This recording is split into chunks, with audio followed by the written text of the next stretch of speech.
ठीक है, तो ये सेल वर्ड आया कहां से, सबसे पहले इसको किसने देखा, किस तरह से देखा, इन सब के बारे में देखते हैं। सो इसमें लिखा है इन 1665 Robert Hooke examine the thin slice of cork through self design microscope. 1665 में रॉबर्ट हुक जो है वो एक स्लाइस लेते हैं, ठीक है, कॉर्क होता है पेड़ की छाल, पेड़ की जो छाल होती है उससे एक पतली सी स्लाइस जो है वो माइक्रोस्कोप से देखते हैं, खुद के बनाए हुए माइक्रोस्कोप से, ठीक है। उनका माइक्रोस्कोप कुछ इस तरह का था, ठीक है। इस माइक्रोस्कोप से वो एक कॉर्क को देखते हैं, कॉर्क को यहां पर रखा गया, ठीक है, और जब यहां आईपीस यहां पर है, यहां से उन्होंने देखा इस कॉर्क को तो वो कुछ इस तरह का दिखाई दिया, ठीक है। ये बड़ा कर देता है, जूम कर देता है किसी भी चीज को, तो वो जो स्लाइस थी, कॉर्क थी, वो कुछ इस तरह की दिखाई दी, ठीक है। इसमें बहुत छोटे छोटे कंपार्टमेंट्स थे, ठीक है। ये किस तरह की दिखाई दी थी, it look like honeycomb consisting of many little compartment. ये बिल्कुल इस तरह की दिखाई दी थी जैसे हनीकॉम यानी कि मधुमक्खी का जो छत्ता होता है, मधुमक्खी का जो घर होता है, उस तरह के दिखाई दी थी। इसमें छोटे छोटे कंपार्टमेंट्स बने हुए थे, छोटे छोटे इसमें छेद बने हुए थे, ठीक है। और ये छोटे छोटे कंपार्टमेंट है, इसी को रॉबर्ट हुक ने कहा था सेल। सेल का मतलब क्या होता है, अ लिटिल रूम, ठीक है। सेल जो है ये आई थिंक लैटिन लैंग्वेज का वर्ड है जिसका मतलब होता है अ लिटिल रूम, ठीक है, एक छोटा सा कमरा। तो ये जो छोटे छोटे कंपार्टमेंट्स हैं इन्हीं को कहा गया सेल, ठीक है। आगे है इसमें all living things are composed of cell, it is the basic unit of life. सभी लिविंग थिंग्स हैं, ठीक है। ये जो एक आपको छोटा सा ब्लैक नजर आ रहा है, ब्लैक सा, ठीक है, ये क्या है, एक सेल। सभी लिविंग थिंग्स हैं, लिविंग थिंग्स यानी कि प्लांट्स हो गए, ह्यूमन बींग्स हो गए, एनिमल्स हो गए, ये सभी लिविंग थिंग्स हैं वो इन्हीं सेल्स से, इसी तरह के सेल्स से बने हैं। ये जो भी लाइफ है, जो भी लिविंग थिंग है, उनकी बेसिक यूनिट है, ठीक है। तो इसी के बारे में सारा जो भी डिटेल है वो पढ़ते हैं। पीछे वाले पेज पर हमने पढ़ा कि सभी लिविंग थिंग्स जो है वो सेल्स से ही बने हैं। तो प्लांट्स किस तरह के सेल्स से बने हैं ये देख लेते हैं। तो यहां पर है सेल ऑफ एन ओनियन या फिर प्लांट पील। ओनियन या फिर प्लांट्स जिन सेल से बने हैं उनकी पील से जानते हैं, ठीक है। तो सबसे पहले क्या किया जाएगा, ओनियन का एग्जांपल ले लेते हैं। यहां पर ओनियन लेंगे, सबसे पहले हम उसकी स्लाइड बनाएंगे। स्लाइड बनाने का प्रोसेस जो एनसीईआरटी एक्टिविटी नंबर 5.1 में दिया गया है, जल्दी से मैं यहां पर एक्सप्लेन कर देता हूं। ओनियन लेंगे, ओनियन से एक पतली सी परत निकालेंगे, ठीक है, पील करेंगे उसे, उसकी बिल्कुल एक पतली सी परत निकालेंगे जो बिल्कुल पॉलीथिन टाइप होती है, ठीक है। उसमें सैफरनीन डालेंगे। सैफरनीन जो है ये ब्लू या फिर वॉयलेट कलर का होता है जो उसे कलर प्रोवाइड करेगा, ठीक है। और जो भी पील निकाली है उसको कट कर लेंगे बिल्कुल अच्छे से साइज का, और एक कांच का टुकड़ा होता है इस तरह का स्लाइड जिसे माइक्रोस्कोप के साथ मिलता है, ठीक है।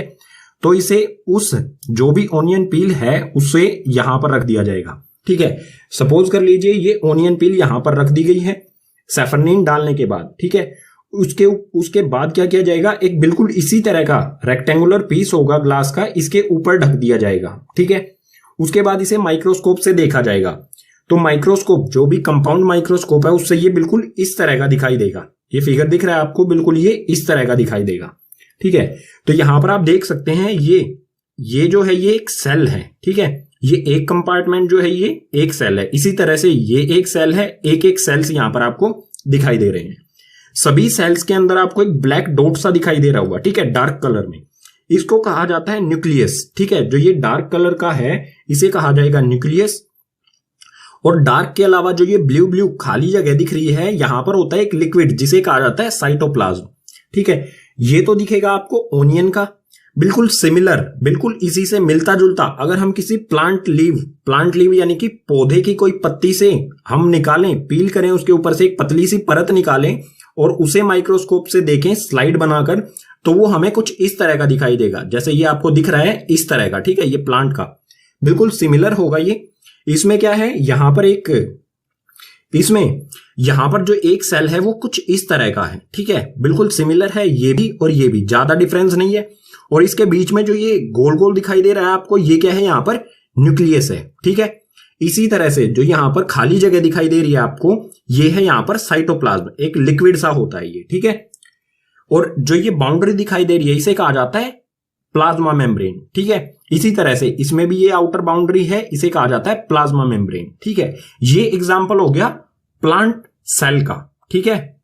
अब इन दोनों एक्टिविटीज से हम ये कंक्लूजन निकाल सकते हैं कि जो भी प्लांट्स हैं वो सभी सेल्स से ही बने हुए हैं, ठीक है। नेक्स्ट पेज पर देखते हैं ह्यूमन सेल के बारे में। अब देखते हैं ह्यूमन बॉडी या फिर एनिमल सेल्स के बारे में। ठीक है, सो यहां पर है various cell in human body. Human body में जो अलग अलग तरह के सेल्स होते हैं। ठीक है, ह्यूमन बॉडी में एक तरह के सेल्स नहीं होते हैं, ये कई तरह के सेल्स से ह्यूमन बॉडी बनी होती है। तो उन सभी सेल्स के बारे में डिस्कस करते हैं। यहां पर जो ये फर्स्ट फिगर आपको दिखाई दे रहा है रेड रेड कलर के, ये डोनट्स टाइप, ये हैं ब्लड सेल्स। ठीक है, जो हमारा ब्लड होता है इसी तरह के सेल्स से ही बना होता है। इसी तरह यहां पर ये सेल जो दिखाई दे रहा है आपको, ये है बोन सेल्स, यानी कि जो हमारी हड्डियां होती हैं, बोन्स होती हैं, वो इसी तरह के बहुत सारे सेल्स से ही बनी होती है। आगे है मसल सेल्स। मसल सेल्स जो हैं, जो हमारी बॉडी में मूवमेंट होती है, वो इन्हीं के कारण होती है, मसल सेल्स की वजह से ही होती है। तो ये मसल सेल्स होते हैं, ये सिकुड़ते हैं। ठीक है, कॉन्ट्रैक्शन और रिटार्डेशन, ये सिकुड़ते हैं और फैलते हैं, जिसके कारण हमारी बॉडी मूवमेंट होती है। ये मसल सेल्स इस तरह के होते हैं। ठीक है, आगे है इसमें ओव्यूम। ओव्यूम ये फीमेल रिप्रोडक्टिव सेल होता है। ठीक है, इसी तरह से फैट सेल जो हमारी बॉडी में फैट होता है, वो इसी तरह के सेल्स का बना होता है। ठीक है, ये है फैट सेल। लाखों करोड़ों सेल्स होते हैं हमारी बॉडी में। ठीक है, उन्हीं में से है फैट सेल। ये है स्पर्म, जो मेल रिप्रोडक्टिव सेल होता है। ठीक है, इसी तरह से यहां पर है न्यूरॉन सेल। ये न्यूरॉन सेल है। न्यूरॉन सेल जो है ये मैसेज कैरी करता है। ठीक है, जो भी हमारी बॉडी में एक जगह से दूसरी जगह मैसेज सेंड होता है, वो न्यूरॉन सेल के द्वारा ही होता है। तो ये सभी प्रकार के इन सभी सेल्स से ही ह्यूमन बॉडी बनी हुई है। ठीक है, अब देख लेते हैं किस किस टाइप्स के ऑर्गेनिजम्स होते हैं। ऑर्गेनिजम्स यानी कि लिविंग थिंग्स। ठीक है, और इसको क्लासिफाई करेंगे हम किस बेसिस पर, नंबर ऑफ सेल्स, यानी कि जो सिंगल सेल से बना हुआ ऑर्गेनिज्म यानी कि लिविंग थिंग है, उसे क्या कहा जाएगा, और जो ज्यादा सेल से बने हुए हैं उन्हें क्या कहा जाएगा। तो हमारे सामने है type of organisms on the basis of number of cells. ठीक है, अलग अलग टाइप के ऑर्गेनिजम्स यानी कि लिविंग थिंग, और किस बेसिस पर है ये, नंबर ऑफ सेल्स पर। ठीक है, यानी कि कितने सेल से वो बने हुए हैं। तो टाइप ऑफ ऑर्गेनिजम्स, दो तरह के ऑर्गेनिजम्स होते हैं। First is unicellular organism and second is multicellular organisms. ठीक है, सो फर्स्ट देखते हैं इसमें यूनिसेलुलर ऑर्गेनिजम्स क्या होते हैं। It is single cell organism, all function performed by single cell and its life span is short. Uni का मतलब ही होता है सिंगल। ठीक है, यूनिसेलुलर यानी कि सिंगल सेल से बने हुए ऑर्गेनिजम्स, ऐसे ऑर्गेनिज्म जो सिर्फ एक सिंगल सेल से बने हैं, उन्हें कहा जाता है यूनिसेलुलर ऑर्गेनिज्म। ठीक है, ये एक सेल से बने हुए ऑर्गेनिजम्स होते हैं। सभी फंक्शंस यानी कि सभी काम जो होते हैं किसी भी बॉडी के, ठीक है, यूनिसेलुलर ऑर्गेनिजम्स के जो भी काम होते हैं वो सिंगल सेल ही अकेला करता है। और जो सिंगल सेलुलर यानी कि यूनिसेलुलर ऑर्गेनिज्म है, इनका लाइफ स्पैन यानी कि इनकी लाइफ जो है वो बहुत शॉर्ट होती है, यानी कि बहुत कम लाइफ होती है इनकी। ठीक है, एग्जाम्पल ले लेते हैं कुछ यूनिसेलुलर ऑर्गेनिजम्स के। तो इसमें आ जाएगा अमीबा, बैक्टीरिया, पैरामीशियम। अमीबा किस तरह का होता है, ठीक है, इस तरह का कुछ होता है, और इसमें एक सेंटर में होता है न्यूक्लियस। ठीक है, सो अमीबा की क्या है, एक यूनिसेलुलर ऑर्गेनिज्म। इसी तरह से बैक्टीरिया भी यूनिसेलुलर है और पैरामीशियम भी यूनिसेलुलर है, यानी कि ये तीनों क्या है, एक एक सिंगल सेल से बने हुए ऑर्गेनिजम्स हैं। ठीक है, और एक बेस्ट एग्जांपल दे देता हूं यूनिसेलुलर ऑर्गेनिज्म का, वो है एग। ठीक है, एग जो है वो एक सिंगल सेल है। ठीक है, यूनिसेलुलर ऑर्गेनिज्म है। अंडा, ठीक है, जिसे अंडा कहते हैं हिंदी में, तो अंडा एक सिंगल सेल, एक सेल से ही बना हुआ है। ठीक है, अब बात करते हैं मल्टी सेलुलर ऑर्गेनिज्म। मल्टी यानी कि ज्यादा। ठीक है, तो ज्यादा सेल से बने हुए ऑर्गेनिजम्स हैं उन्हें कहा जाएगा मल्टी सेलुलर, एक से ज्यादा सेल्स से जो बने हुए हैं। ठीक है, सो इसके बारे में देखते हैं। It consist large number of cells, different cell perform different function and its life span is long.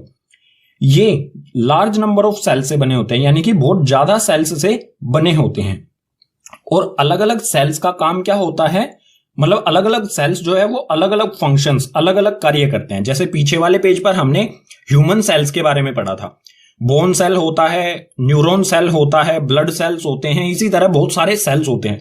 तो वो सभी अलग अलग टाइप्स के सेल जो हैं वो अलग अलग काम करते हैं। ठीक है, वो अलग अलग फंक्शंस करते हैं। It's life span is long, और इनकी जो लाइफ स्पैन है यानी कि इनकी जो लाइफ है वो ज्यादा होती है। ठीक है, एग्जाम्पल ले लेते हैं मल्टी सेलुलर ऑर्गेनिजम्स का। सो ये हो जाएगा ह्यूमन यानी कि आप हो गए, मैं हो गया, या कोई भी। इसी तरह से ट्रीज जो है वो भी मल्टी सेलुलर है, या फिर कोई भी एनिमल्स हैं वो भी मल्टी सेलुलर ऑर्गेनिजम्स ही हैं। ठीक है, नेक्स्ट कॉन्सेप्ट आता है इस चैप्टर में हमारा, what is a cell made up of. Cell जो है वो किन चीजों से मिलके बने होते हैं, ठीक है, और क्या काम होता है सेल्स का, ठीक है। सो इसमें दिया है हमें, every single cell do basic functions. जो सभी अकेला कोई भी सेल है वो बेसिक फंक्शंस करता है, ठीक है। हर एक सेल जो है वो बेसिक फंक्शंस करता है, जैसे like exchange of gases, digestion, absorption और भी बहुत सारे, ठीक है। सेल हैं वो क्या करते हैं, एक्सचेंज ऑफ गैसेस यानी कि गैसेस का एक्सचेंज करते हैं। प्लांट सेल जो है वो कार्बन डाइऑक्साइड एब्जॉर्ब करते हैं और ऑक्सीजन रिलीज करते हैं। इसी तरह से जो एनिमल सेल हैं वो ऑक्सीजन एब्जॉर्ब करते हैं और कार्बन डाइऑक्साइड रिलीज करते हैं। इसी तरह से डाइजेशन करता है, जो कॉम्प्लेक्स फूड होता है उन्हें इजी फूड में कन्वर्ट करता है और एब्जॉर्प्शन भी करते हैं। इसी तरह से और भी बहुत सारे काम होते हैं, फंक्शंस होते हैं सेल के, ठीक है, जो चैप्टर के लास्ट में हम पढ़ेंगे, ठीक है। बात करते हैं सेल किन चीजों से मिलकर बना होता है, तो यहां पर दिया गया है 3 मेन कंपोनेंट ऑफ सेल। जो भी, चाहे वो एनिमल सेल हो चाहे प्लांट सेल हो, उसमें तीन मेन कंपोनेंट होते हैं, ठीक है। सो उसमें पहला है सेल मेम्ब्रेन, ठीक है। सेल मेम्ब्रेन जिसे प्लाज्मा मेम्ब्रेन भी कहा जाता है। मेम्ब्रेन यानी कि जो आउटर कवर होता है, ठीक है। ये मान लीजिए, मतलब ये क्या है, एक प्लांट सेल है, ओनियन पील है, तो जो ये आउटर बाउंड्री आपको दिख रही है, ये क्या है, सेल मेम्ब्रेन, ठीक है, जिसे हम प्लाज्मा मेम्ब्रेन भी कह सकते हैं। ये तो हो गया प्लांट का।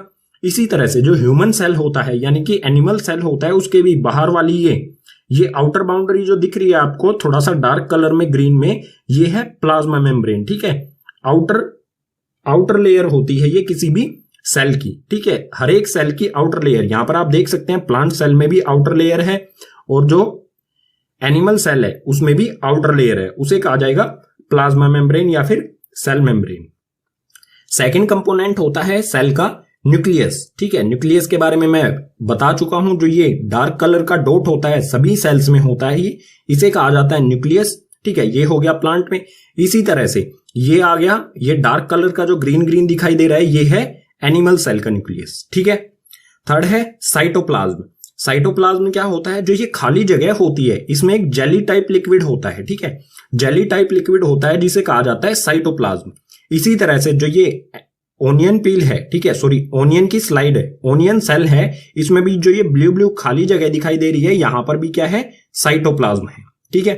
अब जो ये 3 कंपोनेंट है सेल के, ये किस तरह से काम करते हैं, क्या क्या काम करते हैं, ठीक है, इनके बारे में एक एक करके डिटेल में पढ़ते हैं नेक्स्ट पेजेस पर। सबसे पहले पढ़ते हैं सेल मेम्ब्रेन यानी कि प्लाज्मा मेम्ब्रेन के बारे में। सेल के फर्स्ट कंपोनेंट के बारे में डिटेल में पढ़ते हैं।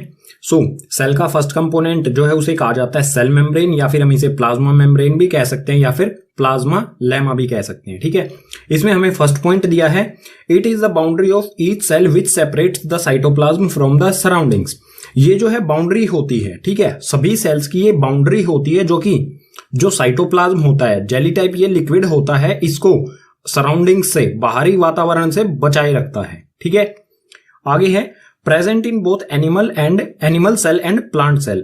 ये दोनों में, प्लांट सेल में भी होता है और एनिमल सेल में भी होता है। It is made up of protein and lipids. ये प्रोटीन्स और लिपिड्स से बना होता है। नेक्स्ट है, it is selectively permeable in nature, it allow some minerals in and out of the cell. ये जो है सेलेक्टिवली प्रीमिएबल होता है नेचर में। अब सेलेक्टिवली प्रीमिएबल का मतलब क्या होगा, जो भी ये आउटर लेयर है ये सेलेक्टिव चीजों को ही अंदर जाने देता है, कुछ सेलेक्टेड चीजों को ही, जैसे गैसेज हो गई, ऑक्सीजन अंदर जाती है, कार्बन डाइऑक्साइड बाहर आती है, ठीक है। अगर प्लांट सेल होगा तो उसमें कार्बन डाइऑक्साइड अंदर जाएगी और ऑक्सीजन बाहर आएगी। एनिमल सेल में बिल्कुल इसका उल्टा होगा, ऑक्सीजन अंदर जाएगी और कार्बन डाइऑक्साइड जो है वो इसमें से बाहर आएगी, ठीक है। तो ये कुछ सेलेक्टिव चीजें, वाटर को भी ये अंदर और बाहर जाने देता है, सेलेक्टिव चीजों को ये अंदर जाने देता है। ऐसा नहीं है कि सभी चीजें अंदर जा सकती हैं या सभी चीजें बाहर आ सकती हैं, ठीक है। इसको कहा जाएगा सेलेक्टिवली प्रीमिएबल इन नेचर, ठीक है। आगे है, it is flexible and can be folded, broken and reunited. ये बहुत फ्लेक्सिबल होता है, ठीक है, बहुत फ्लेक्सिबल होता है, ये फोल्ड भी हो सकता है, ब्रोक भी हो सकता है और रीयूनाइटेड यानी कि अपने आप ही वापस जुड़ भी सकता है, ठीक है। पीछे हमने एक पॉइंट पढ़ा था, कहा था कि जो ये प्लाज्मा मेम्ब्रेन है ये सेलेक्टिवली प्रीमिएबल होता है, यानी कि कुछ सेलेक्टेड चीजों को ही अंदर जाने देता है और सेलेक्टिव चीजों को ही बाहर आने देता है। तो ये किस तरह से कोई भी सब्सटेंस है वो अंदर जाते हैं या बाहर आते हैं उसके बारे में देखते हैं। Movement of substances through plasma membrane, जो भी प्लाज्मा मेम्ब्रेन है उसमें से कोई भी सब्सटेंस है उसकी मूवमेंट किस तरह से होती है? दो तरह से होती है, एक तो होता है डिफ्यूजन और एक होता है ओस्मोसिस। डिफ्यूजन के बारे में पढ़ते हैं। It is the spontaneous movement of substance from high concentration region to low concentration reason.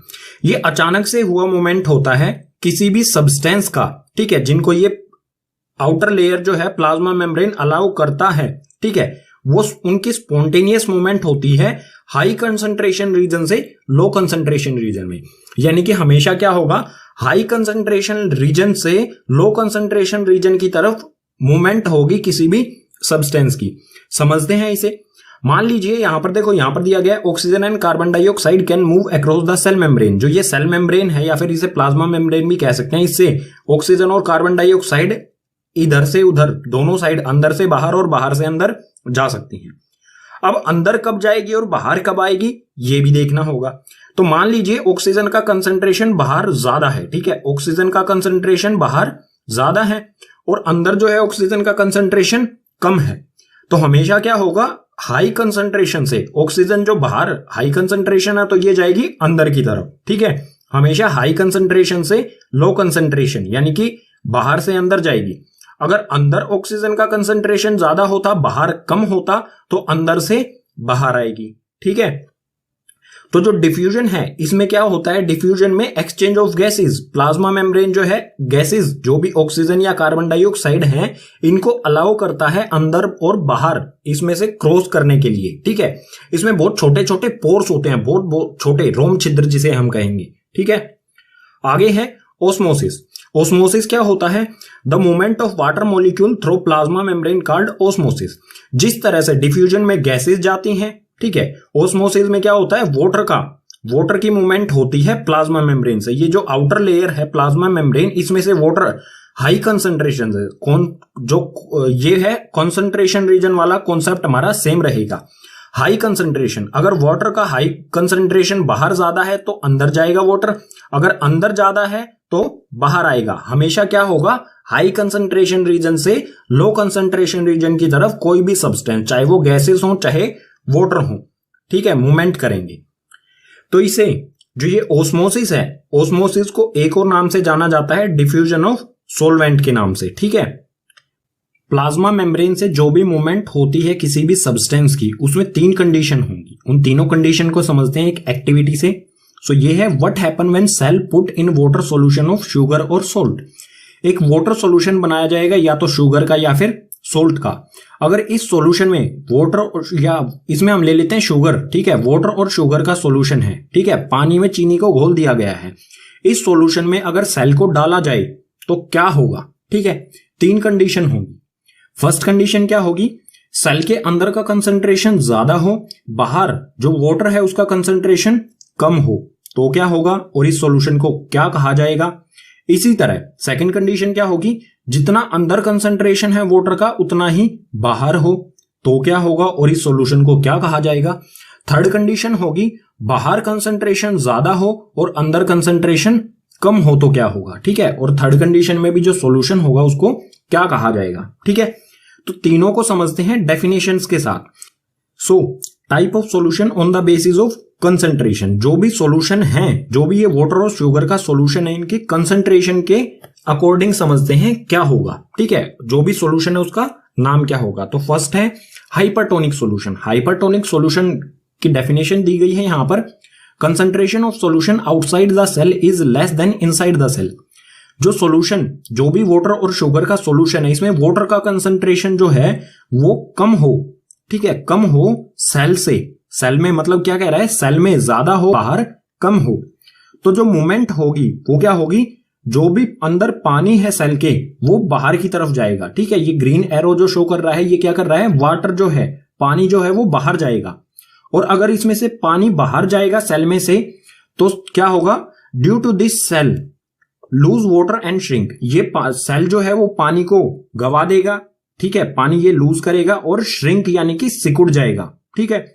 यानी कि किसी भी सेल को हम हाइपरटोनिक सॉल्यूशन में डालेंगे तो सेल जो है वो सिकुड़ जाएगा, ठीक है। सेकंड कंडीशन में जो सॉल्यूशन है उसे कहा जाएगा आइसोटोनिक सॉल्यूशन। इसमें क्या है, equal concentration outside and inside the cell. जितना कंसंट्रेशन वाटर का अंदर है उतना ही बाहर सॉल्यूशन में भी है। ठीक है, इसमें क्या होगा, due to this cell gain equal amount of water which is losed. Cell जितना वाटर जो है लूज करेगा उतना ही ये गेन करेगा। ठीक है, जितना पानी इसमें से बाहर निकलेगा प्लाज्मा मेम्ब्रेन से उतना ही पानी अंदर भी आ जाएगा। तो सेल का जो साइज है वो बिल्कुल सेम रहेगा, ना तो ये छोटा होगा सेल ना ही बड़ा होगा। थर्ड है हाइपोटोनिक सॉल्यूशन। हाइपोटोनिक सॉल्यूशन में क्या होगा, concentration of solution outside the cell is more than inside of cell. यानी कि सेल जो कंसंट्रेशन है सेल में, उसमें बाहर वाटर का कंसंट्रेशन बाहर ज्यादा है, सेल के अंदर वाटर का कंसंट्रेशन कम है। तो इस कंडीशन में क्या होगा, हाई कंसंट्रेशन यानी कि ज्यादा कंसंट्रेशन से हमेशा कम कंसंट्रेशन की तरफ मूवमेंट होती है। तो पानी का कंसंट्रेशन बाहर ज्यादा है तो वो पानी जाएगा अंदर। ठीक है, ये जो येलो एरो शो कर रहा है ये क्या कर रहा है, मूवमेंट ऑफ वाटर, यानी कि पानी अंदर जाएगा। और पानी अंदर जाने के कारण होगा क्या, due to this cell gain water, cell swell up and may be burst. Cell जो है वो सेल पानी सोख लेगा। ठीक है, सेल के अंदर पानी जाएगा, सेल जो है वो स्वेल अप हो जाएगा यानी कि सेल फूल जाएगा, मोटा हो जाएगा, और हो सकता है सेल फट भी जाए। ठीक है, सेल बिल्कुल फट सकता है, प्लाज्मा मेम्ब्रेन जो है वो फट जाएगी, इतना पानी उसके अंदर जा सकता है। ठीक है, अब जो ये तीन कंडीशन हैं किसी भी, ठीक है, जो ये तीन कंडीशन है इनको और अच्छी तरह से एक और फिगर के साथ समझते हैं नेक्स्ट पेज पर। हाइपरटोनिक, आइसोटोनिक और हाइपोटोनिक सॉल्यूशन को नए फिगर के साथ और अच्छी तरह से समझ लेते हैं। ठीक है, सो ये है एक ग्लास टम्बलर, इसमें पानी डाला गया है। ठीक है, और इसमें एक सेल डाल दिया गया है। ठीक है, सेल में आप एक एग ले सकते हैं, एग यानी कि अंडा। ठीक है, जो अंडा होता है वो सिंगल सेल होता है। ठीक है, इसी तरह से ये टम्बलर है, इसमें वाटर और ये सेल, और इसी तरह से ये वो टम्बलर है और इसमें सेल है और ये वाटर। हाइपरटोनिक सॉल्यूशन में हमने क्या पढ़ा था कि जो सेल के अंदर का कंसंट्रेशन है वो ज्यादा होगा। जो ये व्हाइट डॉट्स दिख रहे हैं आपको सेल के अंदर, ये वाटर का कंसंट्रेशन शो कर रहे हैं। ठीक है, ये डॉट्स यहां पर ज्यादा पास पास में है यानी कि कंसंट्रेशन ज्यादा है, और बाहर जो है सेल के बाहर जो है ये वाटर का कंसंट्रेशन कम है। तो इस कंडीशन में क्या होगा, जो वाटर अंदर है वो बाहर आएगा, तब तक बाहर आएगा जब तक कि अंदर और बाहर का कंसंट्रेशन इक्वल नहीं हो जाता है। ठीक है, हाइपरटोनिक सॉल्यूशन में हमेशा क्या होगा, पानी सेल के अंदर जो है वो बाहर आएगा। ठीक है, और सेल जो है वो श्रिंक हो जाएगा, सिकुड़ जाएगा। सेकंड है आइसोटोनिक सॉल्यूशन। आइसोटोनिक सॉल्यूशन में आप देख सकते हैं ये डॉट्स जो हैं ये बिल्कुल जितने अंदर हैं, जितना कंसंट्रेशन इनका अंदर है उतना ही बाहर है। तो जो भी वाटर है वो इसमें से बाहर तो आएगा, जितना बाहर आएगा उतना ही दूसरी साइड से अंदर चला जाएगा। तो जो सेल है उसका साइज बिल्कुल सेम रहेगा, उसमें कोई भी चेंज नहीं आएगा। ठीक है, थर्ड है हाइपोटोनिक सॉल्यूशन। हाइपोटोनिक सॉल्यूशन में आप देख सकते हैं कि बाहर का कंसंट्रेशन, सेल के बाहर का कंसंट्रेशन जो है वो ज्यादा है, सेल के अंदर का कंसंट्रेशन कम है। तो हाई कंसंट्रेशन यानी कि बाहर से अंदर की तरफ, लो कंसंट्रेशन में जो सब्सटेंसेस है वो मूव करेंगे यानी कि वाटर मूव करेगा। तो जो भी वाटर अंदर मूव करेगा उसकी वजह से होगा क्या, सेल जो है वो वाटर गेन करेगा और सेल फूल जाएगा। ठीक है, स्वेल हो जाएगा, मोटा हो जाएगा, और हो सकता है सेल जो है वो फट जाए। ठीक है, इतना पानी चला जाए कि जो प्लाज्मा मेम्ब्रेन है ये फट जाए, यहां से सेल बिल्कुल डैमेज हो जाए। ठीक है, और यहां पर सेल जो भी हमने ये सेल यूज किया इसकी जगह पर आप एग जो कि एक सिंगल सेल होता है ये ले सकते हैं, या फिर रेसिन्स यानी कि किशमिश वगैरह, इन सब का यूज आप कर सकते हैं। ठीक है, अगर किशमिश को लो कंसंट्रेटेड वाटर में डालेंगे तो जो किशमिश है वो सिकुड़ जाएगी। अगर आइसोटोनिक सॉल्यूशन में डालेंगे तो उसका जो साइज है वो सेम रहेगा। अगर हाइपोटोनिक सॉल्यूशन में किशमिश को डाला जाएगा तो वो फूल जाएगी। ठीक है, नेक्स्ट कॉन्सेप्ट आता है हमारा इस चैप्टर में प्लाज्मा मेम्ब्रेन से ही रिलेटेड सेल वॉल। ठीक है, सो सेल वॉल क्या होता है, कहां पर पाया जाता है और इसके फंक्शंस क्या होते हैं, इन तीनों चीजों को समझ लेते हैं। सबसे पहले इन पॉइंट्स को पढ़ते हैं, एक एक करके समझते हैं और उसके बाद फिगर से समझेंगे। ठीक है, सो सेल वॉल क्या होता है, it is the outermost covering of plant cell. पीछे बताया गया था कि प्लाज्मा मेम्ब्रेन या फिर सेल मेम्ब्रेन जिसे कहा जाता है वो आउटर कवरिंग होती है किसी भी सेल की। ठीक है, लेकिन ये आपको ध्यान रखना है कि जो प्लांट सेल्स होते हैं, ठीक है, जो भी प्लांट सेल होते हैं उसमें outer most covering plasma membrane के भी बाहर की ओर जो कवरिंग होती है वो सेल वॉल होती है, ठीक है। ये सिर्फ प्लांट सेल्स की होती है, ठीक है। It is absent in animal cells, animal cells में या फिर ह्यूमन सेल्स में ये नहीं होती है, ठीक है। नेक्स्ट पॉइंट है इसमें, it is rigid, strong, porous and non living structure. ये रिजिड यानी कि कठोर होता है, स्ट्रॉन्ग यानी कि काफी मजबूत, और पोरस यानी कि इसमें छोटे छोटे छिद्र होते हैं। और ये जो लिविंग, जो भी ये सेल वॉल है, ये नॉन लिविंग स्ट्रक्चर होता है, यानी कि डेड स्ट्रक्चर होता है सेल वॉल, ठीक है। It is made up of cellulose. जो सेल वॉल है ये किससे बना होता है? सेलुलोसिस से बना होता है, ठीक है। ये काफी बार क्वेश्चन आया है कि सेल वॉल किससे बना होता है और कहां पर प्रेजेंट होता है। तो सेलुलोसिस से बना होता है और प्लांट सेल में ही ये होता है सेल वॉल, ठीक है। लास्ट है, cell wall of two cells are joined by a layer lamellae, ठीक है। कोई भी दो सेल वॉल हैं, अगर किसी भी दो सेल्स के सेल वॉल जो है वो एक चीज से जुड़े होते हैं, लेयर से, उसका नाम है लैमेली, ठीक है। अब इन सभी पॉइंट्स को फिगर की मदद से समझते हैं, ठीक है। सो यहां पर आप देख सकते हैं, एक ये सेल है, प्लांट सेल है ये, ठीक है। एक ये प्लांट सेल है, एक ये प्लांट सेल है, इसी तरह से एक ये प्लांट सेल है। तीन प्लांट सेल आपस में जुड़े हुए हैं।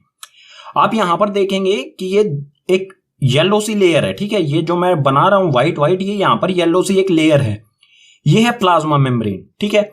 प्लाज्मा मेम्ब्रेन के बाहर की तरफ आपको दिख रहा होगा एक ब्राउन लेयर है और एक ग्रीन लेयर है। जो ये ब्राउन और ग्रीन, ये दोनों लेयर हैं, ये सेल वॉल है, ठीक है। सेल वॉल जो है ये डबल कवरिंग होती है, ठीक है। डबल कवरिंग होती है।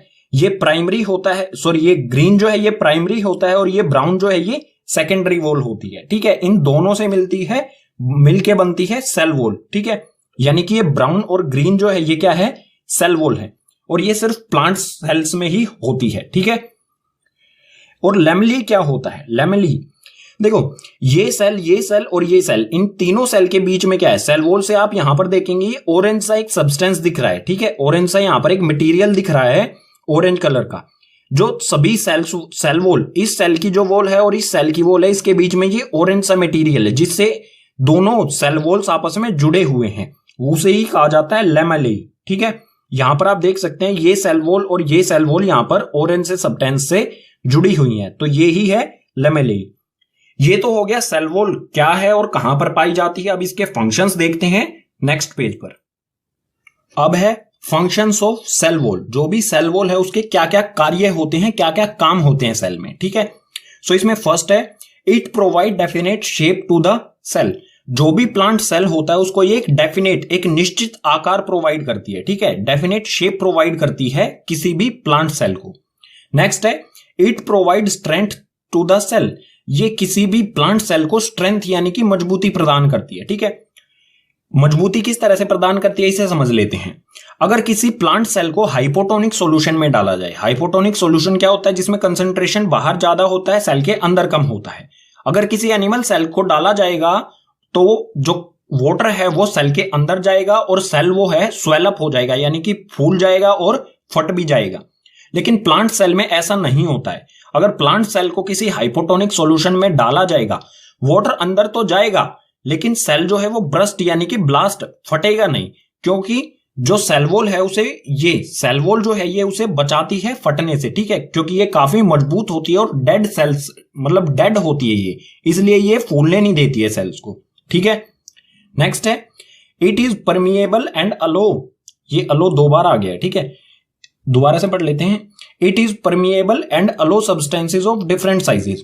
ये भी प्लाज्मा मेम्ब्रेन की तरह ही परमिएबल होती है, जो सब्सटेंसेस को अलग अलग डिफरेंट साइजेस के सब्सटेंसेस को सेल वॉल के अंदर यानी कि सेल के अंदर और सेल के बाहर आने देती है। जैसे गैसेस को ये अंदर बाहर जाने देती है, इसी तरह से वाटर को ये अंदर बाहर जाने देती है, ठीक है। लास्ट पॉइंट है इसमें, it is made up of cellulose. ये पीछे भी बता दिया गया है, पीछे भी इंक्लूड किया था हमने कि जो सेल वॉल है ये सेलुलोज से बनी होती है, ठीक है। अब देखते हैं second component of cell, nucleus, ठीक है। न्यूक्लियस कहां पर होता है? यहां पर आप देख सकते हैं प्लांट सेल, ठीक है। ये ऑनियन पील का जो प्लांट सेल की जो स्लाइड बनाई थी वो, ठीक है। सो यहां पर आप देख सकते हैं इनमें सभी सेल्स में एक डार्क डॉट दिख रहा है, बीच में एक बिंदु दिख रहा है बीच में, वही है न्यूक्लियस, ठीक है। ये तो हो गया प्लांट्स में। इसी तरह से ये एनिमल सेल है, इसमें बीच में ये डार्क ग्रीन कलर आपको दिख रहा है, जो ये है न्यूक्लियस, ठीक है। यानी कि ये सभी प्लांट सेल्स और एनिमल सेल्स दोनों में पाया जाता है। न्यूक्लियस को हेडक्वार्टर ऑफ द सेल भी कहा जाता है, ठीक है। ये कई बार पूछा जाता है पेपर में, हेडक्वार्टर ऑफ सेल किसे कहा जाता है, तो न्यूक्लियस को कहा जाता है, ठीक है। और न्यूक्लियस कब विजिबल होता है, जब स्लाइड में हम सैफरनीन या फिर आयोडीन सॉल्यूशन डालें तभी हमें न्यूक्लियस दिखाई देगा। अगर हम उसे स्टेन, जो भी हमने स्लाइड बनाई है प्लांट सेल या एनिमल सेल की, अगर हम उसे स्टेन नहीं करेंगे यानी कि उसमें कोई कलर ऐड नहीं करेंगे तो हमें न्यूक्लियस नहीं दिखाई देगा, ठीक है। सो जब भी स्लाइड बनाई जाती है उसमें सैफरनीन और आयोडीन इसीलिए डाला जाता है ताकि जो सेल है वो हमें क्लियरली विजिबल हो, ठीक है। सो न्यूक्लियस क्या होता है, ये किस तरह से काम करता है, इसके फंक्शंस क्या क्या होते हैं, इन सब चीजों को समझते हैं। इसमें फर्स्ट पॉइंट दिया गया है, it directs and controls the cellular activities. जो भी सेल में एक्टिविटीज होती हैं, जो भी काम होते हैं सेल्स में, उन सबको ये आगे बढ़ाता है और कंट्रोल करता है, ठीक है। सेकंड पॉइंट है, in eukaryotic cells a well defined nucleus is present while in prokaryotic cells a well defined nucleus is absent. जो यूकारियोटिक सेल्स होते हैं, ठीक है, यूकारियोटिक सेल्स क्या होते हैं हम आगे पढ़ेंगे। अभी के लिए क्या है, यूकारियोटिक सेल्स जो होते हैं इनमें एक वेल डिफाइंड यानी कि एक न्यूक्लियस, बिल्कुल अच्छा खासा न्यूक्लियस हमें विजिबली दिखाई देता है। लेकिन जो प्रोकारियोटिक सेल्स होते हैं, ये भी आगे पढ़ेंगे प्रोकारियोटिक सेल्स क्या होते हैं, इसमें जो न्यूक्लियस है वो क्लियरली प्रेजेंट नहीं होता है, ठीक है। वेल डिफाइंड यानी कि बिल्कुल अच्छा खासा जो स्पष्ट दिखाई दे।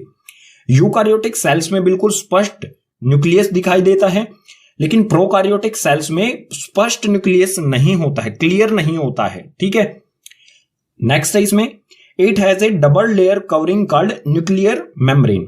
जैसे सेल, जो सेल है इसकी बाहर प्लाज्मा मेम्ब्रेन होती है, इसी तरह से जो ये न्यूक्लियस है, ठीक है, कोई भी न्यूक्लियस चाहे वो प्लांट सेल का हो चाहे एनिमल सेल का हो, तो इस न्यूक्लियस की आउटर डबल लेयर कवरिंग होती है, ठीक है। जैसे प्लाज्मा मेम्ब्रेन होती है इसी तरह से न्यूक्लियस की न्यूक्लियर मेम्ब्रेन होती है, ठीक है। और ये डबल लेयर होती है, न्यूक्लियर मेम्ब्रेन यानी कि बाहर की एक झिल्ली, ठीक है।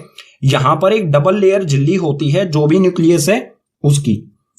नेक्स्ट है, nuclear membrane has pores which regulate the movement of material in और आउट ऑफ न्यूक्लियस।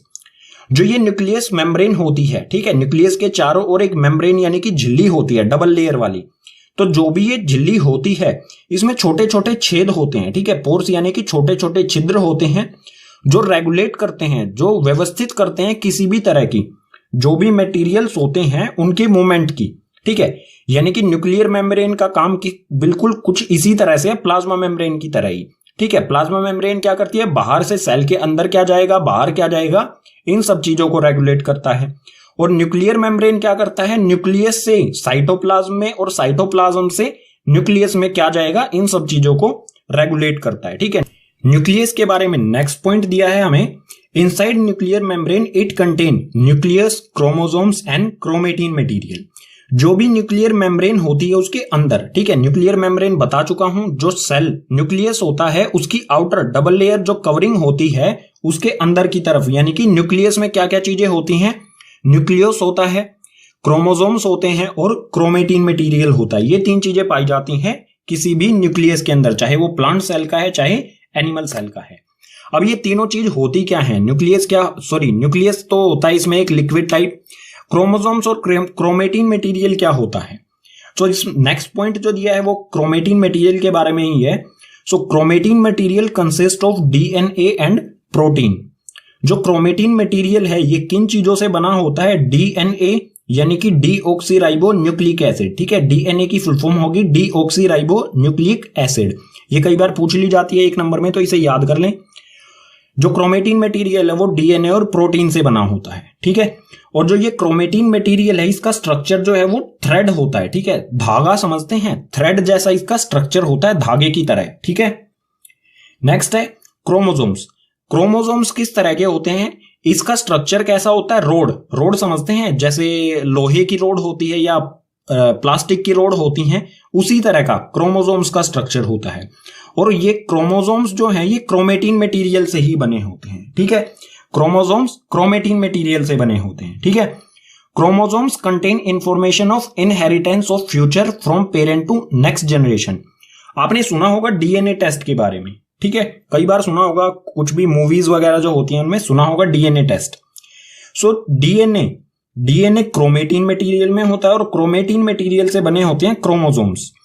और क्रोमोसोम्स जो है वो इनहेरिटेंस फीचर्स जो हैं एक पेरेंट से नेक्स्ट जनरेशन में ट्रांसफर करते हैं। ठीक है, अब देख लेते हैं टाइप ऑफ सेल्स जो हैं वो किस किस टाइप्स के होते हैं और कितने टाइप के होते हैं, और ये देखेंगे हम किस बेसिस पर, ऑर्गेनाइजेशन, यानी कि सेल जो है वो किस तरह से ऑर्गेनाइज हुआ है, उसके अंदर क्या क्या चीजें प्रेजेंट है, किस तरह से प्रेजेंट है। ठीक है, सो टाइप ऑफ सेल्स जो हैं वो दो तरह के होते हैं, दो तरह के सेल्स होते हैं, प्रोकार्योटिक सेल्स और यूकार्योटिक सेल्स।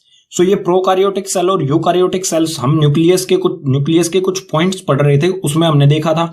सो यहां पर क्लियर कर लेते हैं ये होते क्या हैं। सबसे पहले देखते हैं प्रोकार्योटिक सेल्स।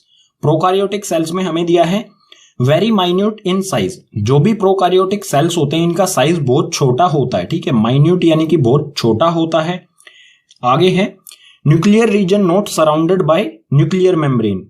जो न्यूक्लियर रीजन होता है, ठीक है, कोई भी ये सेल है, इसमें अगर जो न्यूक्लियस है, अगर ये न्यूक्लियस है, ठीक है, ये न्यूक्लियस जो है इसके बाहर की तरफ न्यूक्लियर मेम्ब्रेन नहीं होती है। ठीक है, जो झिल्ली होती है डबल लेयर वाली वो नहीं होती है, means nuclear membrane is absent. ठीक है, यानी कि न्यूक्लियर मेम्ब्रेन जो है वो एब्सेंट होती है। सिंगल क्रोमोसोम्स प्रेजेंट, और इसमें सिर्फ एक क्रोमोसोम प्रेजेंट होता है प्रोकार्योटिक सेल्स में। ठीक है, एग्जाम्पल ले लेते हैं प्रोकार्योटिक सेल्स का, तो हो जाएगा एग्जाम्पल में bacteria. Second type of cell eukaryotic cells. Eukaryotic cells क्या होते हैं? Large in size. Prokaryotic cells जो है वो छोटे साइज में होते हैं, लेकिन यूकार्योटिक सेल्स का जो साइज होता है वो लार्ज यानी कि बड़ा होता है। Nucleus surrounded by nuclear membrane. जो यूकार्योटिक सेल्स हैं इनका जो न्यूक्लियस है, ठीक है, इनका जो न्यूक्लियस है इसमें न्यूक्लियर मेम्ब्रेन होती है। ठीक है, डबल लेयर न्यूक्लियर मेम्ब्रेन होती है। More than one chromosomes are present. ठीक है, इसमें एक से ज्यादा क्रोमोसोम्स प्रेजेंट होते हैं।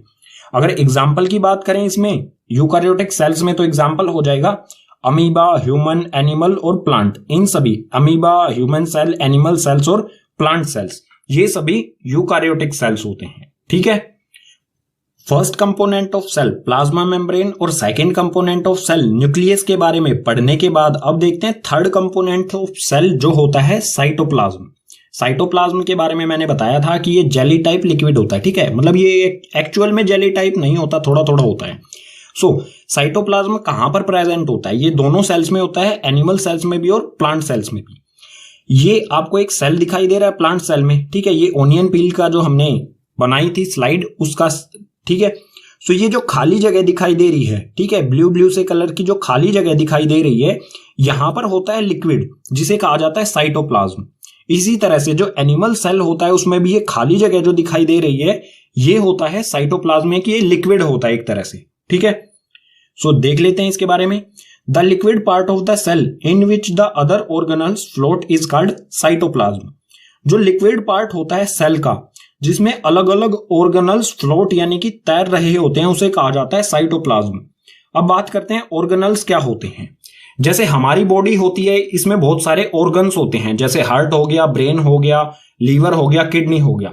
इसी तरह से सेल्स के, ठीक है, मतलब जो हमारे बॉडी में ऑर्गन्स है वो हमारी बॉडी के लिए काम करते हैं, उसको मेंटेन रखने के लिए। इसी तरह सेल में भी बहुत सारे ऑर्गेनल्स होते हैं, ऑर्गन्स होते हैं जो सेल को मेंटेन रखने के लिए काम करते हैं। ठीक है, उन्हीं को कहा जाता है ऑर्गेनल्स, और ये साइटोप्लाज्म में पाए जाते हैं। और ये कौन कौन से ऑर्गेनल्स हैं, इनका काम क्या क्या है, ये नेक्स्ट पेजेस पर, हम आने वाले पेजेस पर पढ़ेंगे। ठीक है, जो साइटोप्लाज्म है इसको दो पार्ट्स में डिवाइड किया जा सकता है। ठीक है, फर्स्ट इज साइटोसोल। पहला जो पार्ट है उसे कहेंगे हम साइटोसोल, और दूसरा पार्ट जो है उसे कहेंगे हम सेल ऑर्गेनल्स। ठीक है, साइटोप्लाज्म को दो भागों में बांटा जाएगा, साइटोसोल और सेल ऑर्गेनल्स। सो साइटोसोल क्या होता है?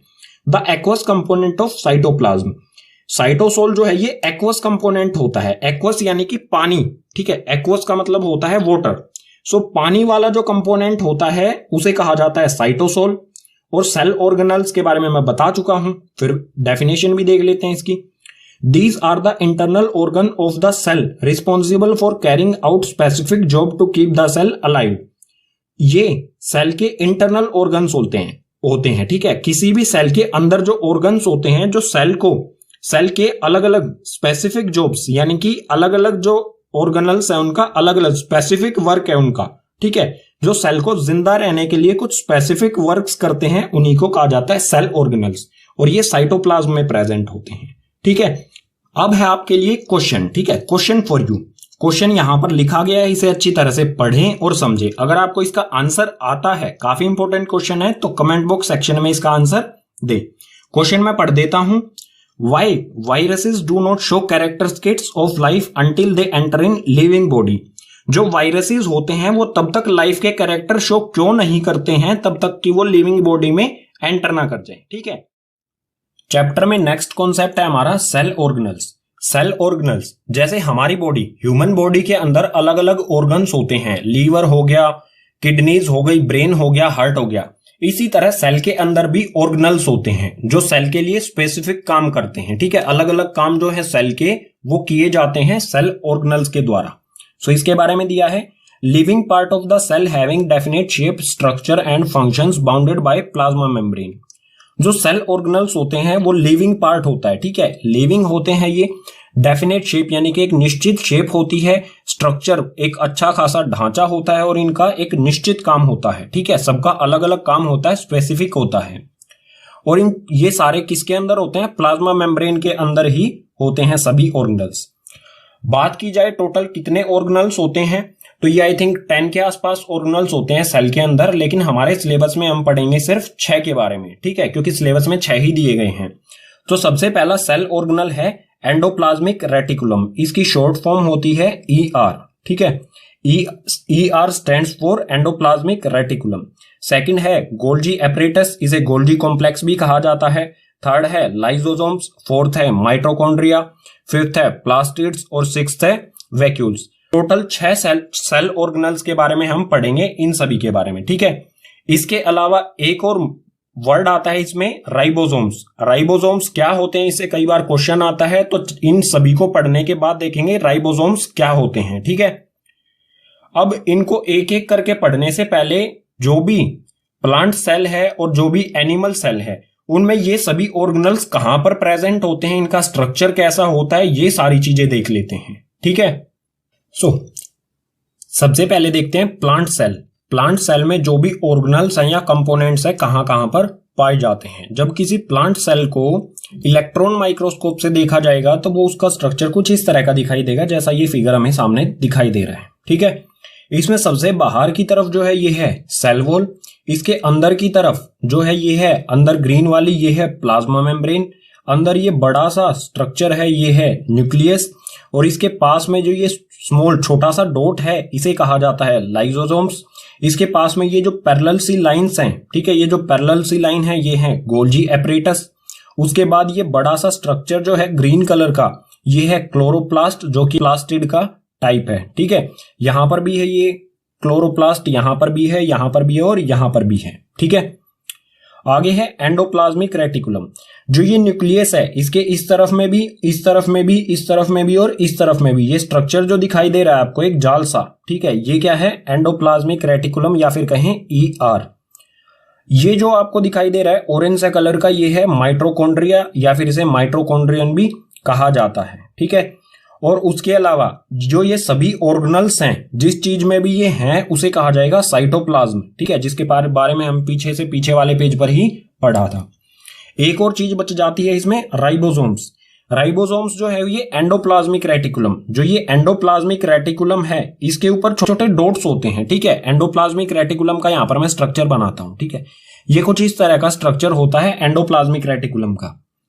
जो रफ एंडोप्लाज्मिक रेटिकुलम होती है उसके ऊपर चिपके हुए होते हैं। ठीक है, ऐसे छोटे छोटे डॉट्स होते हैं जिन्हें कहा जाता है राइबोसोम्स। ठीक है, सो ये इस साइड में रफ एंडोप्लाज्मिक रेटिकुलम है, इसके ऊपर छोटे छोटे ये डॉट्स चिपके हुए हैं। ठीक है, जिसको आगे जब हम एंडोप्लाज्मिक रेटिकुलम का फिगर देखेंगे आगे आने वाले पेजेस पर, उसमें आपको राइबोसोम्स बिल्कुल साफ दिखाई देंगे। ठीक है, ये हो गया प्लांट सेल के सभी कंपोनेंट और ऑर्गेनल्स के बारे में। नेक्स्ट पेज पर देखते हैं एनिमल सेल। एनिमल सेल को अगर इलेक्ट्रॉन माइक्रोस्कोप से देखेंगे तो उसका स्ट्रक्चर हमें कुछ इस तरह का दिखाई देगा, जैसे ये फिगर आपको दिखाई दे रहा है। ठीक है, इसमें सबसे आउटर लेयर जो है ये है प्लाज्मा मेम्ब्रेन। उसके बाद सेल के अंदर ये जो पैरेलल लाइंस ये आपको दिखाई दे रही हैं ब्राउन कलर में, ये है गोल्जी एपरेटस। आगे है राइबोसोम्स, इसको अभी छोड़ देते हैं, इसको आगे पहले और पढ़ने के बाद राइबोसोम्स को लास्ट में देखेंगे। जो ये सेंटर में आपको वॉयलेट कलर का दिखाई दे रहा है बड़ा सा सर्किल, ये है न्यूक्लियस। ये ब्राउन कलर जो दिखाई दे रहा है गोल सा आपको, ये है लाइसोसोम्स। उसके अलावा ये जो आपको एक ट्यूब सी दिखाई दे रही है, ठीक है, सर्कुलर रोड टाइप दिखाई दे रहा है, ये है माइटोकॉन्ड्रिया। यहां पर भी है ये माइटोकॉन्ड्रिया, ये भी माइटोकॉन्ड्रिया है, ये भी माइटोकॉन्ड्रिया और ये भी माइटोकॉन्ड्रिया, ठीक है।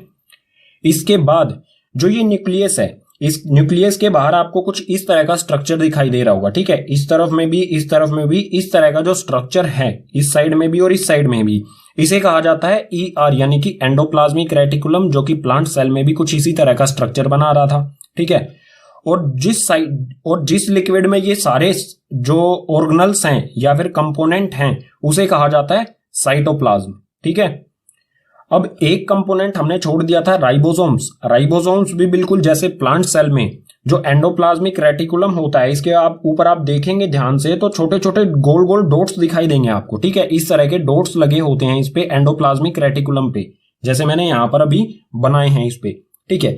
ये जो डॉट्स होते हैं इन्हीं को कहा जाता है राइबोसोम्स, ठीक है।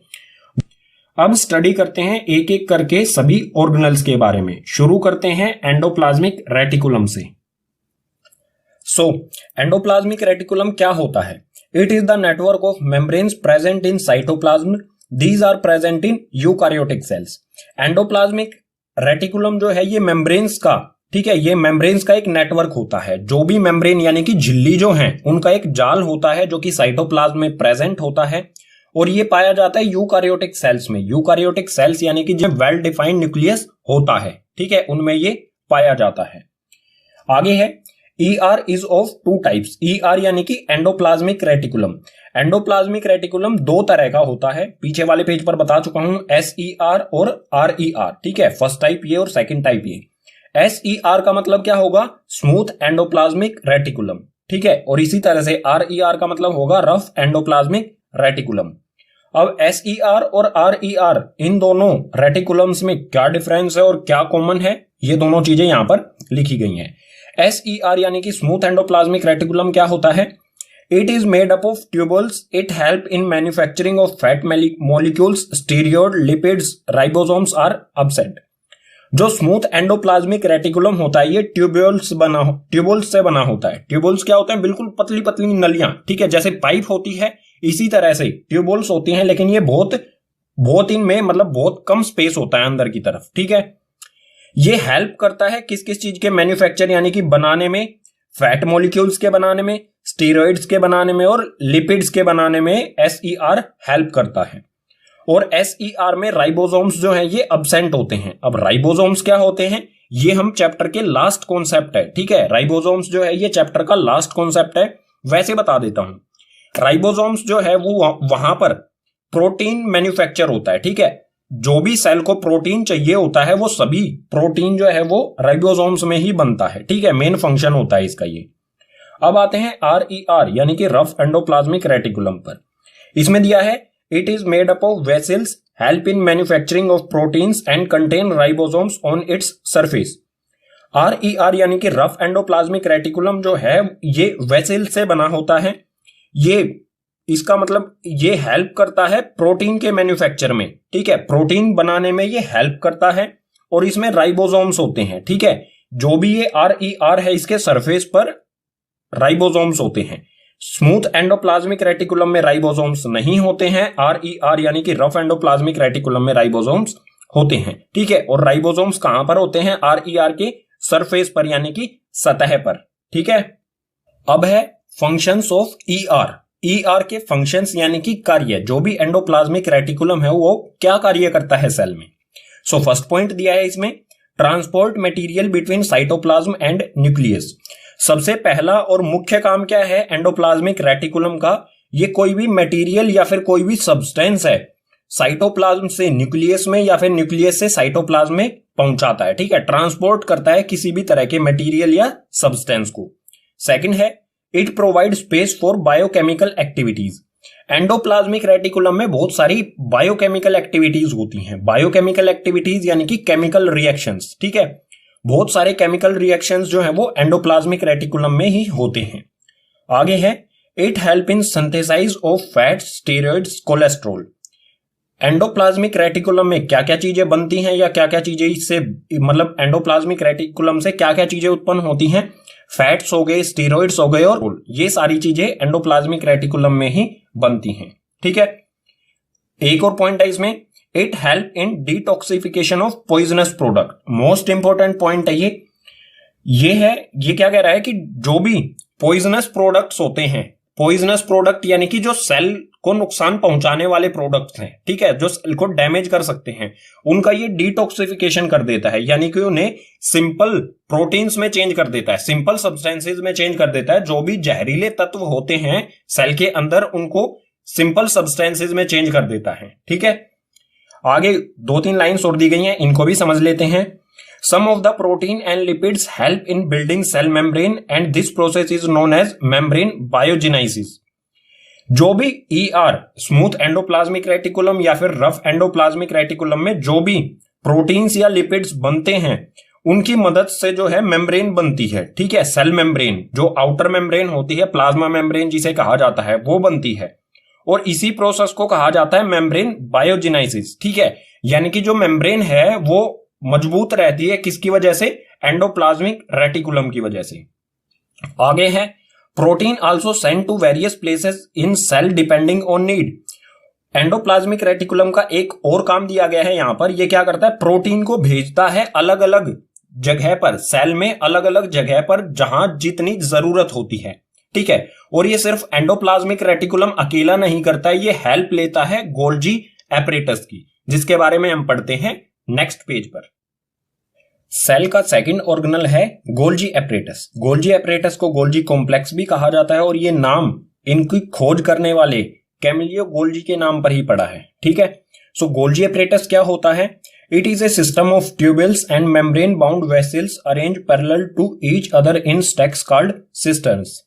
ये एक सिस्टम होता है ट्यूबल्स और मेम्ब्रेन बाउंड वेसल्स। ठीक है, ये किन दो चीजों से बना है, एक तो ट्यूबल से और एक मेम्ब्रेन बाउंड वेसल्स से, और ये एक दूसरे से, जो ये मेम्ब्रेन बाउंड वेसल्स हैं, ये एक दूसरे से लगभग पैरेलल होती हैं। ठीक है, जिन्हें सिस्टर्न्स कहा जाता है। ठीक है, ये हम डायग्राम में समझेंगे सिस्टर्न्स क्या है, ये ट्यूबल्स या मेम्ब्रेन बाउंड वेसल्स क्या है। देख लेते हैं इसके फंक्शंस। जो गोल्जी एपरेटस है इसके क्या क्या कार्य होते हैं, तो फर्स्ट है इसमें lipids and protein synthesised in ER are packed at Golgi complex.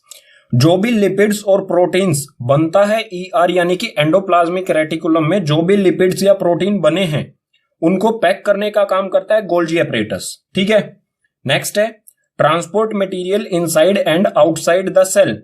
ये कोई भी मटेरियल हो उसको सेल के बाहर भेजने वाले को बाहर भेजता है, और सेल के अंदर कहीं पे जरूरत है किसी मटेरियल की तो उसके पास भेजता है, यानी कि इसका काम क्या है, ट्रांसपोर्ट करना, किसी भी मटेरियल को जरूरत के हिसाब से ट्रांसपोर्ट करना। ठीक है, जैसे प्रोटीन है, प्रोटीन सेल के बाहर जरूरत है तो ये सेल के बाहर भेज देगा, और सेल के अंदर कहीं पर भी जरूरत है तो सेल के अंदर भेजेगा। ठीक है, नेक्स्ट है it help in formation of middle लैमेलाe।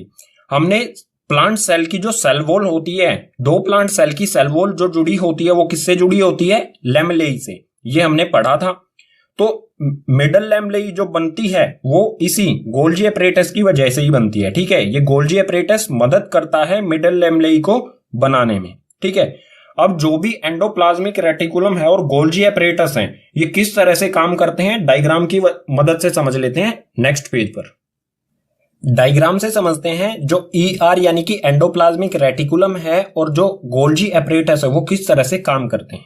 ठीक है, मान लीजिए ये एक सेल है। ठीक है, ये प्लाज्मा मेम्ब्रेन है किसी भी सेल की, उसमें ये न्यूक्लियस है जो रेड कलर का दिख रहा है आपको, और ये जो ब्लू कलर का दिख रहा है ये न्यूक्लियर मेम्ब्रेन है। ठीक, और न्यूक्लियर मेम्ब्रेन के बिल्कुल साथ में ही जुड़ा होता है एंडोप्लाज्मिक रेटिकुलम। ये आपको शेप दिख रही है, मैंने पीछे बनाया था कुछ इसी तरह की शेप। ठीक है, ये है एंडोप्लाज्मिक रेटिकुलम। इस पर ये जो येलो डॉट्स हैं, ये जो येलो डॉट्स आपको चिपके हुए दिखाई दे रहे हैं, ये हैं राइबोसोम्स। ठीक है, अब इसे देखते हैं। ये है गोल्जी एपरेटस। पीछे बताया गया था कि इसमें वेसल्स होती हैं। वेसल्स क्या है, ये जो पैरेलल सी आपको लाइन दिख रही हैं ये हैं वेसल्स। ठीक है, अब ये कुछ इस तरह की अरेंजमेंट बनाती हैं जिसे कहा जाता है सिस्टर्न्स। ठीक है, ये आपको एक दिख रही है, एक अरेंजमेंट जो दिख रही है आपको इसे कहा जाएगा सिस्टर्न्स। और बताया गया था कि ये ट्यूबोल्स जो होते हैं ये गोल गोल, ठीक है, गोल गोल ट्यूबोल्स होते हैं जो कि गोल्जी एपरेटस में लगातार बनते रहते हैं। आप यहां पर देखेंगे ये गोल गोल स्ट्रक्चर सा यहां पर दिखाई दे रहा है, इन्हें कहा जाएगा, ये धीरे धीरे इससे अलग हो जाएंगे और बन जाएंगे ट्यूबोल्स, ठीक है। ये भी गोल्जी एपरेटस का ही एक पार्ट है। अब बात करते हैं प्रोटीन को एंडोप्लाज्मिक रेटिकुलम गोल्जी एपरेटस में भेजता है और गोल्जी एपरेटस सेल के बाहर या अंदर किस तरह से भेजता है। प्रोटीन बनता है राइबोसोम्स में, ठीक है, ये जो येलो डॉट्स हैं प्रोटीन इनमें बनता है। ये प्रोटीन जो बना है ये अंदर भेजेगा, ठीक है, राइबोसोम्स जो है ये एंडोप्लाज्मिक रेटिकुलम के अंदर भेज देगा यहां पर। उसके बाद एंडोप्लाज्मिक रेटिकुलम बॉल्स सी बना देगा इस तरह की, ये प्रोटीन्स हो गया, प्रोटीन है, ठीक है, प्रोटीन या फिर लिपिड्स। प्रोटीन जो है ये प्रोटीन गोल्जी एपरेटस की तरफ भेजेगा। गोल्जी एपरेटस में ये प्रोटीन जाने के बाद पैक होगा, ठीक है, जैसे कोई गिफ्ट पैक होता है बिल्कुल उसी तरह से गोल्जी एपरेटस में जाके प्रोटीन जो है वो पैक हो जाएगा। और पैक होने के बाद क्या किया जाएगा प्रोटीन का, जैसे यहां पर कोई सेल ऑर्गेनल है, ठीक है, यहां पर मान लीजिए ये कोई सेल ऑर्गेनल है, इसे प्रोटीन की जरूरत है। तो जो सेल में गोल्जी एपरेटस में जो प्रोटीन पैक हुआ है, ये प्रोटीन जो है गोल्जी एपरेटस प्रोटीन को इस ऑर्गेनल में भेज देगा, ठीक है। और कुछ ऐसा प्रोटीन जो सेल को जरूरत नहीं है, ठीक है, या फिर मिडल लैमेलाई बनाने के लिए ऐसा प्रोटीन जो मिडल लैमेलाई बनाने जिससे मिडल लैमेला बनता है, तो गोल्जी एपरेटस उसको सेल के बाहर भेज देगा, ठीक है। कुछ प्रोटीन ये सेल के बाहर भेज देता है और कुछ सेल के अंदर वाले जो भी ऑर्गेनल्स होते हैं उन तक भेजता है गोल्जी एपरेटस, ठीक है। ये था कुल फंक्शनिंग जो एंडोप्लाज्मिक रेटिकुलम है और गोल्जी एपरेटस की, ठीक है। सेल का थर्ड ऑर्गेनल होता है लाइसोसोम्स। लाइसोसोम्स क्या होते हैं, इनका स्ट्रक्चर कैसा होता है ये देख लेते हैं। These are tiny like granules containing digestive enzymes. ये बिल्कुल छोटे से ग्रेन्यूल्स यानी कि दाने जैसे होते हैं जिसमें डाइजेस्टिव एंजाइम्स होते हैं, यानी कि पाचन, जो ऐसे एंजाइम्स जो किसी भी चीज को पचा लें, ठीक है। आगे है these are bounded by a single membrane. और इनके चारों तरफ जो भी लाइसोसोम्स होते हैं इनके चारों तरफ एक सिंगल मेम्ब्रेन, एक मेम्ब्रेन होती है यानी कि झिल्ली होती है, ठीक है। और इनका आकार कैसा होता है, ये किस तरह के होते हैं, तो ये बिल्कुल इस तरह के एक छोटे से दाने, ठीक है, एक गोल सा स्ट्रक्चर होता है इनका, बिल्कुल छोटे छोटे होते हैं। आगे है फंक्शंस, जो भी लाइसोसोम्स हैं इनके कार्य क्या क्या होते हैं, तो इसमें फर्स्ट दिया है the main function is digestion. Lysosomes का मुख्य काम क्या होता है, डाइजेस्ट करना, किसी भी चीज को डाइजेस्ट करना, ठीक है, क्योंकि इनमें डाइजेस्टिव एंजाइम्स पाए जाते हैं और ये किसी भी चीज को आसानी से डाइजेस्ट कर लेते हैं। सेकंड है they are kind of waste disposal. अगर सेल के अंदर कोई भी एक्स्ट्रा थिंग है, ये एक तरह से क्या है, वेस्ट डिस्पोजल, यानी कि सेल का जो भी वेस्ट मटेरियल है उनसे बना होता है लाइसोसोम्स, ठीक है, जैसे गार्बेज हाउस जैसे होता है बिल्कुल उसी तरह का काम करता है ये, ठीक है। लास्ट है help in digestion foreign and cell materials. कोई भी फॉरेन यानी कि सेल के बाहर से आए हुए मटेरियल जो सेल को नुकसान पहुंचा सकते हैं, या सेल के अंदर प्रेजेंट जो मटेरियल हैं जो सेल को नुकसान पहुंचा सकते हैं, उन सभी को ये डाइजेस्ट कर लेता है, ठीक है, उनका डाइजेशन कर लेता है। ये किस तरह से काम करता है ये समझ लेते हैं। सपोज कर लीजिए ये सेल है, ठीक है, ये एक सेल है, इसमें ये हो गया न्यूक्लियस, ठीक है, ये हो गया न्यूक्लियस। मान लीजिए ये लाइसोसोम्स है, ठीक है, एक और मैंने यहां पर सर्कल बनाया है, ये हो गया लाइसोसोम। अब सेल के बाहर से कुछ प्लाज्मा मेम्ब्रेन के थ्रू अंदर आया जो कि सेल को नुकसान पहुंचा सकता है, ये स्क्वायर टाइप, ठीक है, ये सेल के अंदर आया, ये प्लाज्मा मेम्ब्रेन, ठीक है, इसके चारों तरफ एक मेम्ब्रेन है। मेम्ब्रेन फटने से पहले क्या होगा, जो ये लाइसोसोम्स है इसके पास आएगा, ठीक है, और इसके अंदर इसको अपनी ओर खींच लेगा, इसको अपने अंदर खींच लेगा और इसको डाइजेस्ट कर लेगा, ठीक है। मतलब जो टोटल आउटपुट मिलेगा हमें वो क्या होगा, ये बिल्कुल इसे पचा लेगा, ठीक है, नष्ट कर देगा, बिल्कुल ही खत्म कर देगा और ये गायब हो जाएगा, ठीक है। बचेगा क्या यहां पर, अकेला फिर से लाइसोसोम्स, समझ गए। अब लाइसोसोम्स जो है उसे एक और नाम से जाना जाता है, लाइसोसोम्स को कहा जाता है सुसाइड बैग्स। ये क्यों कहा जाता है ये आपको बताना है मुझे। सो क्वेश्चन फॉर यू, आपके लिए एक क्वेश्चन है, why lysosomes are called suicide bags. Lysosomes को सुसाइड बैग्स क्यों कहा जाता है, कमेंट बॉक्स सेक्शन में इसका आंसर दीजिए। अगर आपको आंसर नहीं आता है तो कोई बात नहीं है, ऐसे और भी इंपॉर्टेंट क्वेश्चन जो है वो पार्ट 2 में इंक्लूड किए गए हैं, लिंक उसका डिस्क्रिप्शन बॉक्स में दिया गया है। फर्स्ट पार्ट कंप्लीट करने के बाद सेकंड पार्ट को भी जरूर देखें, ठीक है। सेल का फोर्थ ऑर्गेनल है माइटोकॉन्ड्रिया। माइटोकॉन्ड्रिया क्या होता है, कहां पर होता है, ये समझते हैं। सो इसमें है it is a rod shape structure in cytoplasm, it is only present in eukaryotic cells. जो माइटोकॉन्ड्रिया है इसकी जो शेप होती है वो होती है रोड की तरह, ठीक है, और ये साइटोप्लाज्म में प्रेजेंट होता है। और कौन से सेल्स में, सिर्फ यूकारियोटिक सेल्स में ये प्रेजेंट होता है, ठीक है। प्रोकारियोटिक सेल्स में माइटोकॉन्ड्रिया नहीं होता है। आगे है it is double membrane structure where outer membrane has specified proteins and inner membrane is folded inside to form chambers called Christie.